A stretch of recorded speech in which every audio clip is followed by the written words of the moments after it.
How to fix Wobbly Life crashing on Steam. First, you will need to right click on the game in your library, open up the properties window, and then under general tab launch options you will need to specify -dx11, or if this does not work for you, you can try -d3d11, and then go to installed files section, click on verify the integrity of game files, wait for this process to finish.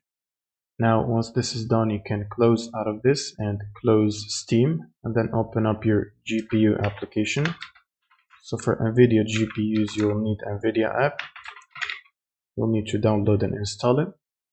And then go to the drivers section, and from here you'll need to select the game ready driver and make sure to download and install the latest version. And if you do have it already, try to reinstall it manually by clicking this button here. Next, you will need to open up your browser and search for Redist, and then click on the first Microsoft link. Scroll down to the second table, which is this one right here, and then download the 86 and the 64 version and install both of them individually on your PC. And once you finish installing them, you will need to restart your computer by clicking on the power button and then restart.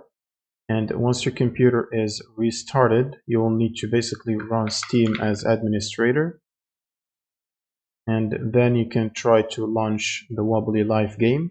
And that should fix the crashing issues.